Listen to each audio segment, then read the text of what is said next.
We can't dig to the center of the Earth, but that hasn't stopped humans from trying. Whether explicit efforts to dig through the Earth's mantle or some of the world's wildest open pit mines, humankind has done some serious digging. Kicking off our video with the Bertha Rogers Gas Well. In the late 1950s, companies across Oklahoma began digging into the ground in search of pressurized natural gas and oil deposits. They soon started discovering rich reserves. One tycoon, Robert Hefner III, believed even greater sources could be found at extreme depths.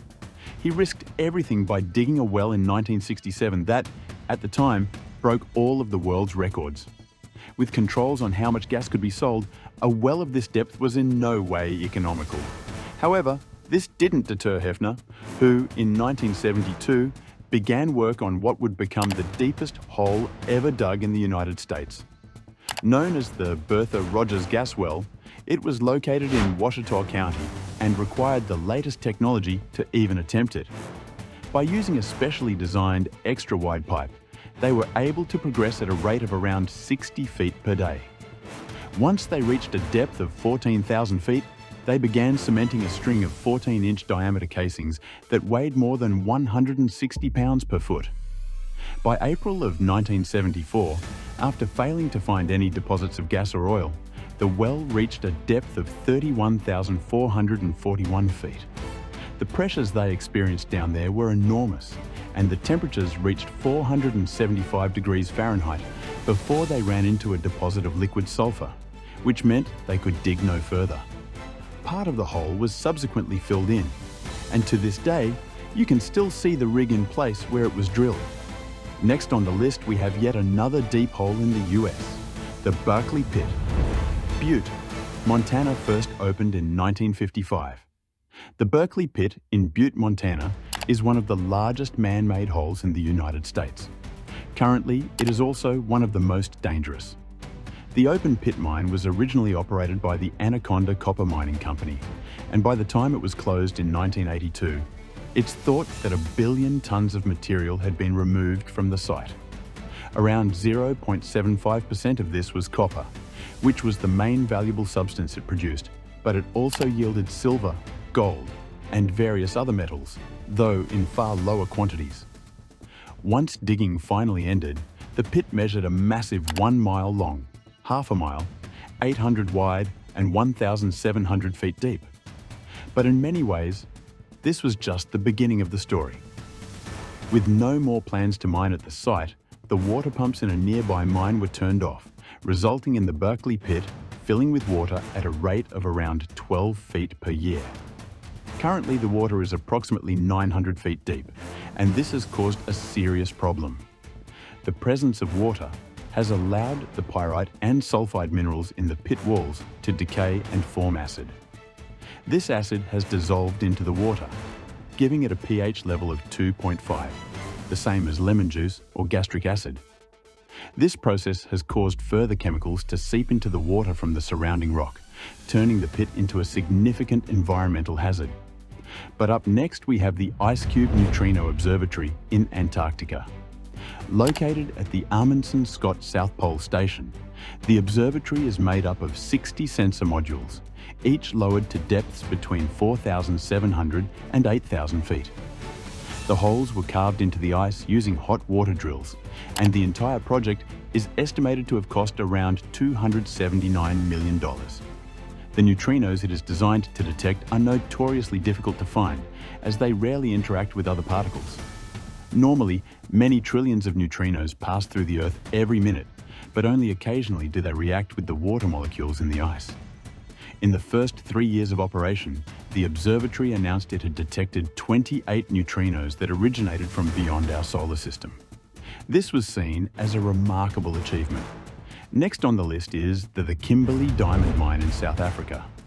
Although today it looks like a large lake in a sinkhole, the Kimberley Diamond Mine was once one of the largest producers of rare gemstones in the world.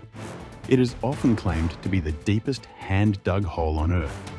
The first diamonds were found on the site in 1871, which at the time was a farm owned by the De Beer brothers.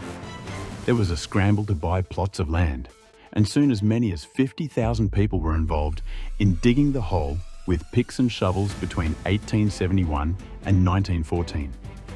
Also known as the Big Hole, by the time it was believed to have had all of its diamonds removed, it had a surface area of 42 acres, was 1,519 feet wide and 790 feet deep.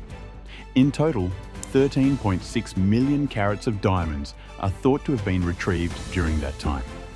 This launched the De Beers Company as one of the world's most famous diamond miners. Further exploration at the Kimberly Diamond Mine was seen as too dangerous, so it was partially filled in and allowed to collect water. Additional tunnels were subsequently dug beneath the main pit to depths of 3,600 feet. It's extraordinary that the main mine reached such depths without the technology available today, showing just how desperate people were at the time for the opportunity to make their fortune. But next up, we have a unique hole. The German Continental Deep Drilling Program, Bavaria, Germany. Not all holes are necessarily dug to retrieve valuable material. Several super deep holes have been excavated in the name of science. One of the most recent is known as the KTB borehole, part of the German Continental Deep Drilling Program. Located near the town of Windischeschenbach in Bavaria, Germany, the project aimed to test new drilling methods and to learn more about the conditions deep within the Earth's crust.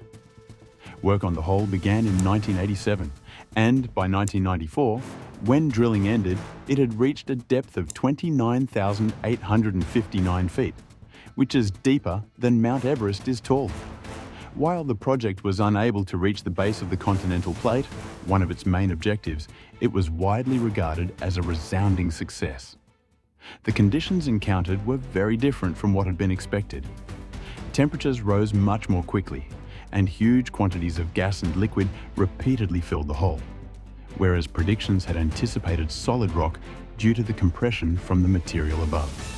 Once drilling ended, the hole was repurposed. Researchers installed a series of seismic sensors deep within it to monitor differences between readings at depth and those at the surface. The enormous derrick used during the drilling, one of the largest ever constructed, is still in place and has become a popular tourist destination in the region. Moving on, we have the Mirny mine in Russia. This diamond mine can be found near the town of Mirny in the Sakha Republic. Soviet scientists first found traces of a type of volcanic rock called kimberlite in the region in 1955, and this is usually a good indicator that diamonds may be present. Development of the mine began just 2 years later, but proved to be extremely difficult because the ground in the area would freeze during the winter and turn to slush in the summer. A processing plant had to be built on firmer ground, 12 miles away from the actual mine, which restricted how productive the mine could be. Still, at its peak, 10 million carats of diamonds were being retrieved from the mine every year, with a fifth of them being gem quality. Open pit mining at the site ended in 2001 once the costs far outweighed the returns.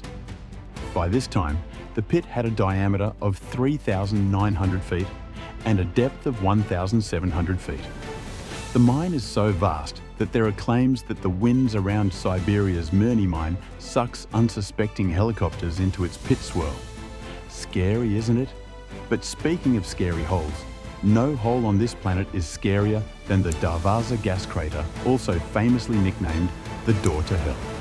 This marvel of human disaster is located in the Central Asian country of Turkmenistan, where a hole of fire is constantly burning. Its origins are disputed, but it is decidedly modern. One claim dates it to a Soviet exploration in 1971. While searching for natural gas, they discovered their borehole was releasing noxious gases. They thought a sensible solution would be to burn them off. The crater caught fire and has continued to burn ever since.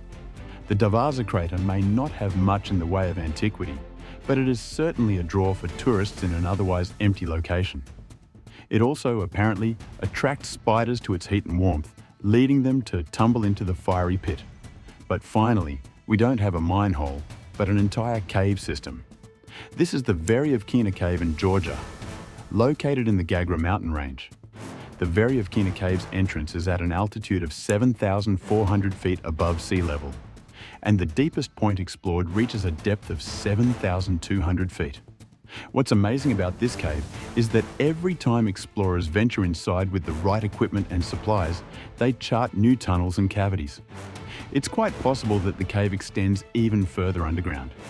Journeys to the depths require diving equipment and include stopovers at camps, much like climbing a mountain. It can take up to 2 weeks to traverse the cave in one direction. So far, more than 4 miles, 6 kilometers of horizontal tunnels have been explored at depth, including caverns that are more than 1.5 miles long. However, this is believed to represent just a fraction of what lies beneath. Well, that's all for this video. What are your thoughts on the deepest holes in the world? Did you know any of these holes existed? Let us know in the comments. Thanks for watching.